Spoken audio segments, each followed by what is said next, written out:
I'm about to introduce the co-chairman of tonight's dinner who has a wonderful job. He has the opportunity to introduce the keynote speaker who I had the pleasure, along with everyone else at Beth Shalom, of hearing this Shabbos. He's a remarkably gifted, talented man who has devoted his life to Israel, and Mr. Abramowitz will give you his background. But he will tell you, as he told us, I believe, that in many ways we are in a critical time in the history of the Jewish people, when its closest ally doesn't really understand our time. So it's my pleasure to introduce Ken Abramowitz, co-chairman of the dinner, who will present the award to Ambassador Alan Baker.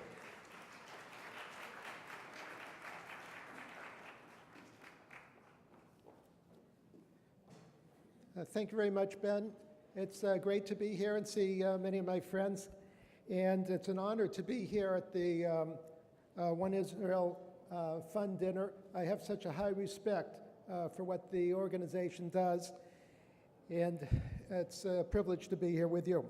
I'm going to introduce our distinguished guest, Ambassador Alan Baker.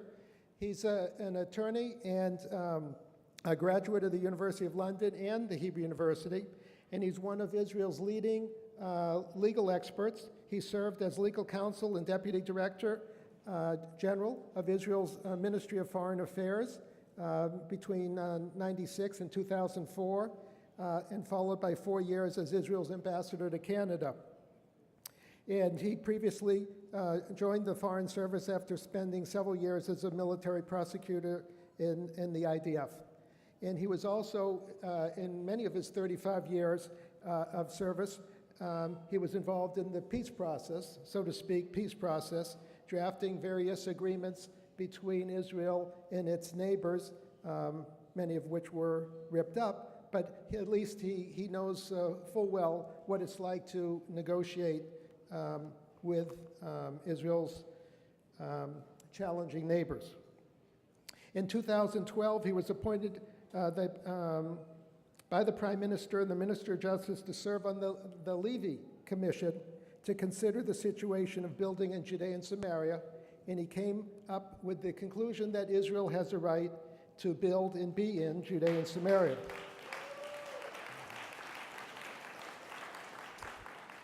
That's his astute legal position. As a non-lawyer, as a businessman, I'll give you my 15-second assessment of the situation, and that is that Israel has more rights to Judea and Samaria than America has to America. And so when anyone ever says to me, oh, why don't you give back or give away this or that, I say, okay, great. And so I guess we'll also give away New Mexico and Texas. And then I use that expression. They go, oh, gee, that's right. Jews have been there for 38 years, and Americans have been in America for about 400 years. It's not even close as to who has more rights. But if we don't speak up, then we, in effect, lose our rights because we get drowned out by the noise of false narratives. But anyways, I'd like to our guest of honor, Ambassador Alan Baker, to come up.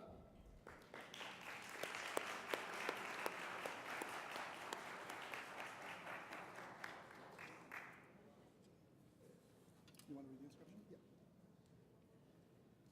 You want to read it? Can you read it? It's a little small. Okay, fine. I'll read it. Shomer Yisrael Award presented to Ambassador Alan Baker for your tireless efforts in defending our rights to live and prosper throughout the land of our people. One Israel Fund 20th Anniversary Gala Dinner, Tribeca Rooftop, New York, June 9th, 2014.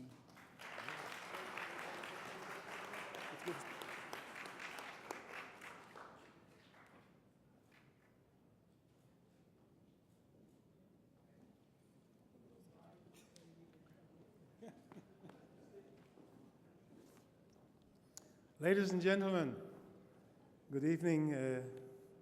Kenny, thank you so much for that wonderful introduction. Now I feel, after taking part in so many negotiations that have been torn up, I feel really useful. First and foremost, let me express my appreciation to the One Israel Fund for bestowing this honor on me. It really came as a complete surprise and shock, and I'm genuinely humbled by this.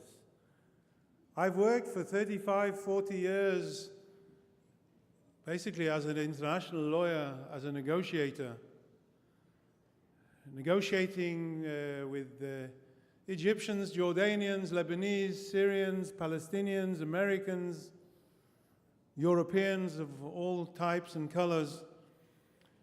And this has been my professional field, and this is the field that I consider myself an expert in. And I see myself as a lawyer, not as a politician. I've never been identified with this or any other political direction or identification. I've always identified myself as an international lawyer, and I've always tried to represent what is the law and what is the correct interpretation of the law. The common elements that unite us here this evening, and indeed serve as the very basis for the functioning of the One Israel Fund, are the towns and villages that have been established in Judea, Samaria, and Jerusalem in realization of the very basic legal and historic rights of the Jewish people from time immemorial to settle on the land promised to that people. The One Israel Fund, dedicated to supporting the welfare and safety of men, women, and children of Judea and Samaria, as we've seen in the film and as we've heard, is doing vital work on the ground, making a substantive contribution to the lives of the residents of Judea, Samaria, and Jerusalem. It's not just talking, this is actual, substantive work that's being done that can be felt. It's felt by us all, and as such, it's all the more important and appreciated. But as I said, I'm in the legal and political field. I work as an international lawyer, as a negotiator.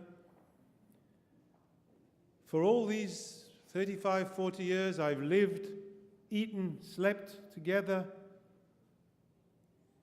in close connection with all the various people that I've negotiated with. And in actual fact, I'm just preparing a book with some very interesting stories on comical stories and tragic stories on various episodes during the course of these negotiations. When you sit in a jacuzzi with Jibril Rajoub, one of the main largest terrorists, the Palestinian terrorists, and you sit negotiating and complaining about your wives and mothers-in-law, this is an interesting story that has to be written.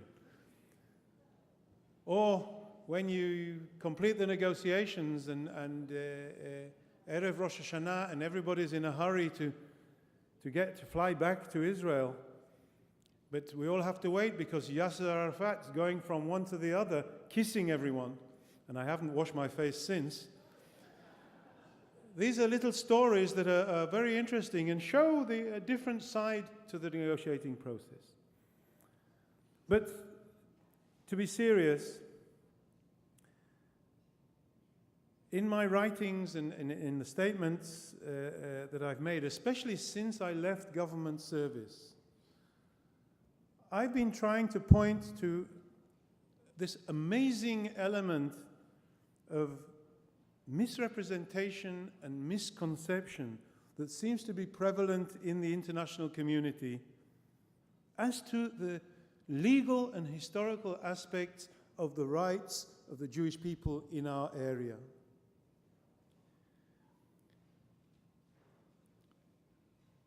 My work in the Edmund Levy Commission, and I was appointed to the commission as an international lawyer, was to ensure that those building in the various projects in Judea and Samaria, the building is done legally It's done in accordance with the requirements of international law.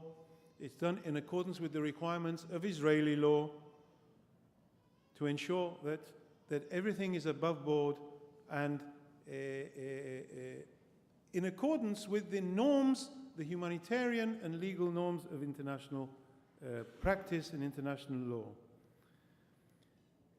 But despite the fact that we came to a very clear conclusion after having analyzed international law, Jordanian law, Ottoman law, Israeli law, that the rights of Israel, the rights of the Jewish people, are rights that are well based historically and legally from time immemorial.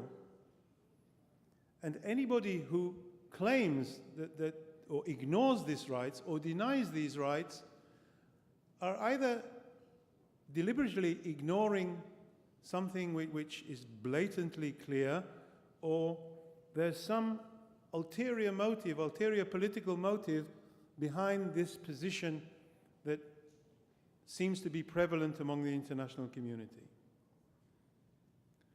And so, ladies and gentlemen, we can't ignore the fact that something's fundamentally wrong in the manner in which the international community, including Israel's best friends,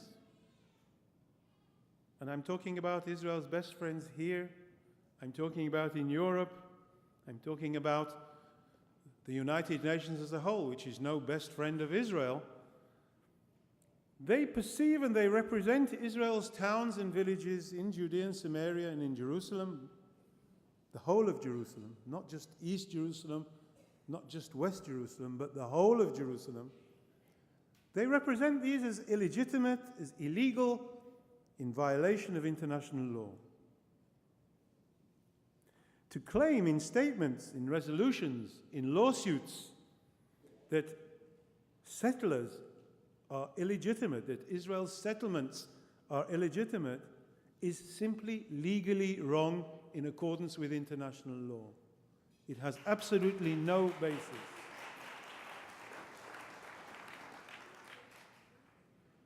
When the Secretary of State of the United States, Israel's best friend, stands up in front of the international media, together with the head of the PLO, Mahmoud Abbas, Abu Mazen, and declares openly that Israel's settlements are illegitimate,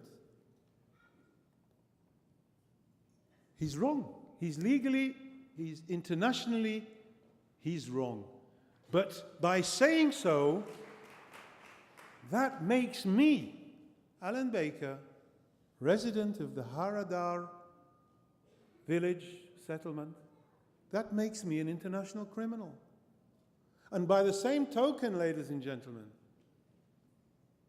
that misrepresents all of you sitting here this evening as if you are accessories in this act by supporting the residents of the towns and villages. This has no legal basis whatsoever, and whoever claims this is either totally ignorant or is repeating political statements that are empty and have no basis. Now, it's very difficult for me to believe that serious international leaders representing governments, taking part in negotiations, would make a mistake.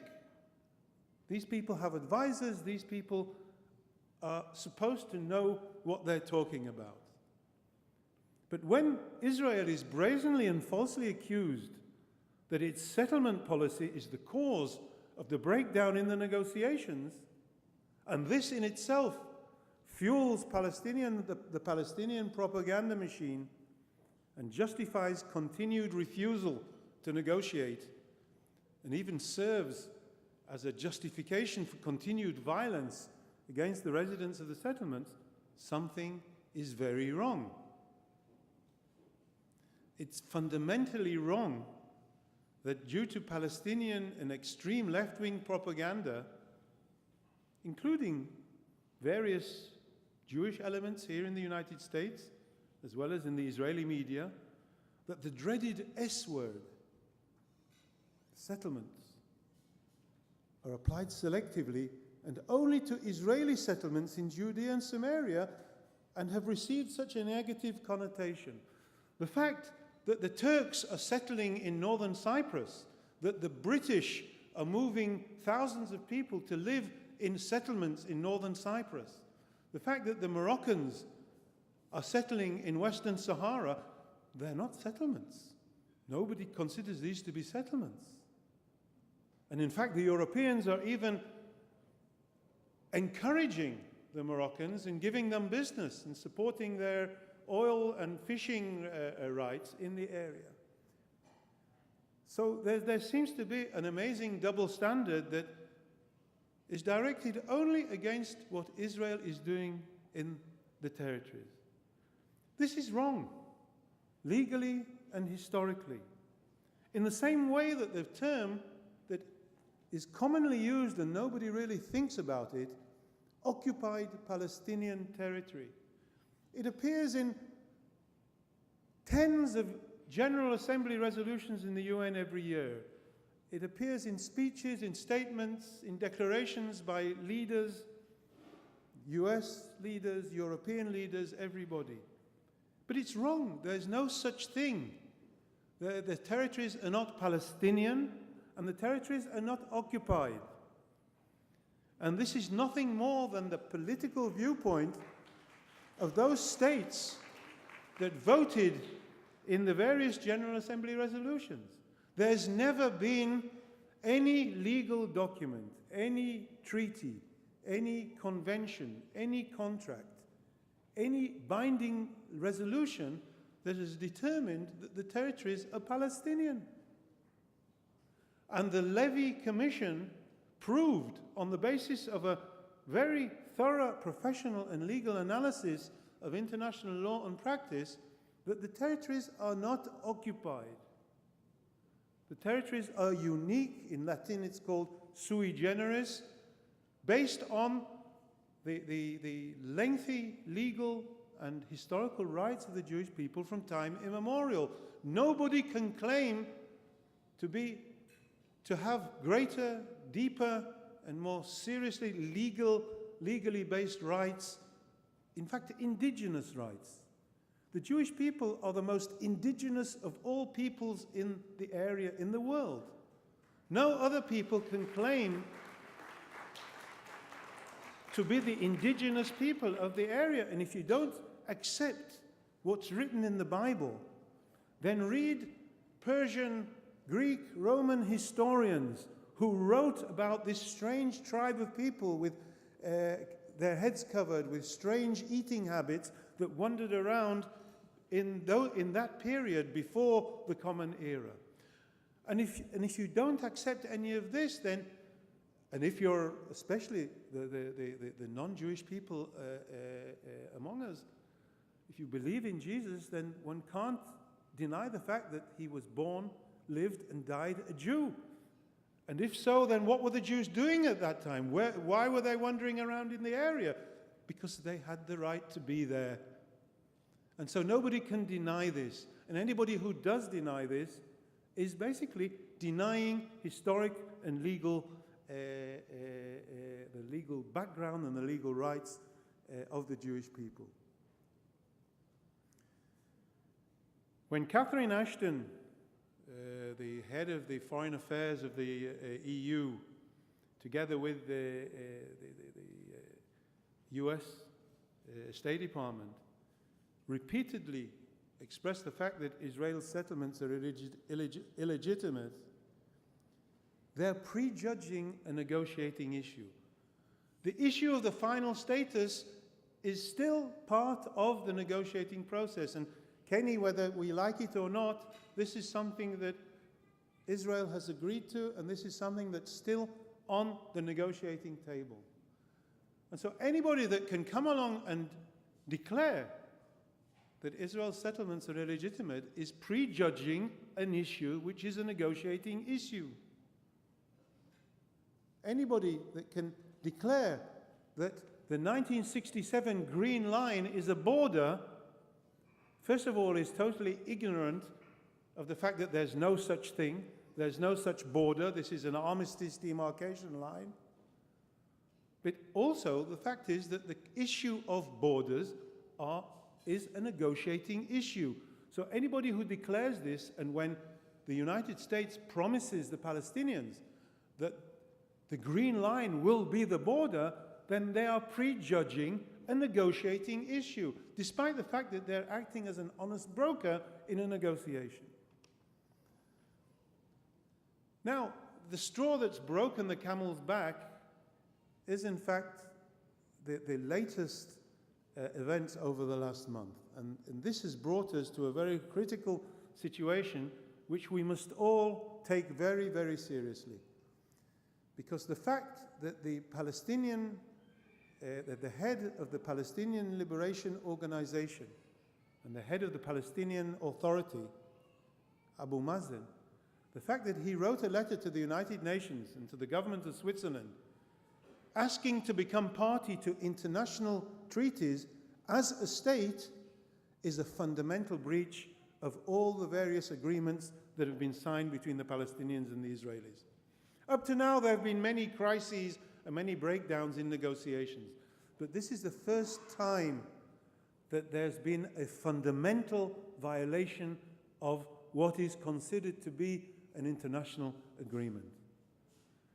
The agreement says specifically that neither side shall do anything to change the status of the territory pending the outcome of the permanent status negotiations. By signing international conventions as a state, they are changing the status.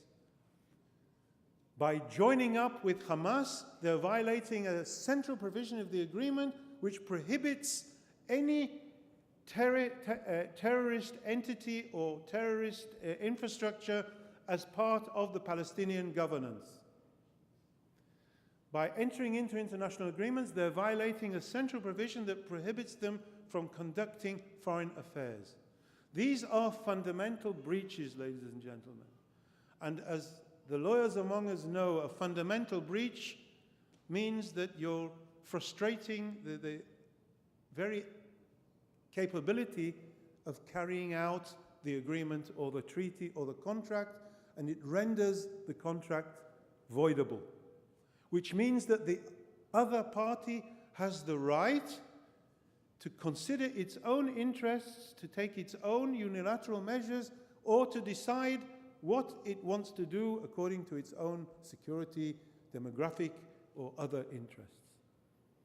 And so we're in a very, very vital juncture at the moment where the Israeli government, the Israeli people, but all of us have to think very carefully now, what do we do in this situation where it's clear that those who we've been negotiating with up to now, they don't need to negotiate it with us anymore, because they know that they've got the international community, including the US government, and including the Europeans and the UN, they've got them behind them for whatever they do. This projected unity government has already been given a green light by the international community, by the US administration, by the Europeans. So why should they bother negotiating with us? They're going to get what they want without having to negotiate with us. This means that we now, for the first time since the negotiations began, we're now at a juncture that we really have to make a very, very serious decision. And so, whilst it's not for us sitting here to be able to make this decision, we have a job, we have a very important task, and your presence here this evening and bestowing this honor on me and your constant and loving support and assistance to all of us, to all the residents of Israel's towns and villages, Judea and Samaria and Jerusalem. This in itself is a loud and clear response to what is what I consider to be a clearly misguided and willful campaign against Israel, lacking any legal or historical justification. I really hope that this will be heard and noted, and duly noted, in the right places. And I think we all have to do whatever we can to make our feelings heard with whoever we can make these feelings heard. Thank you very much.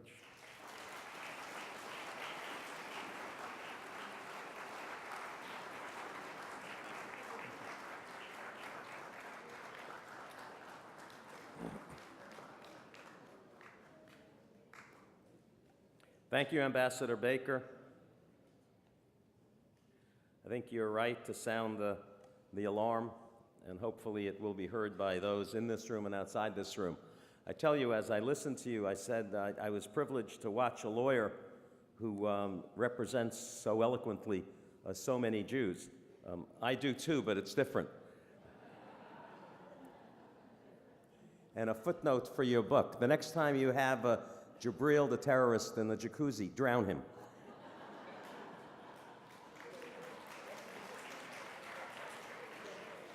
You will not serve a day.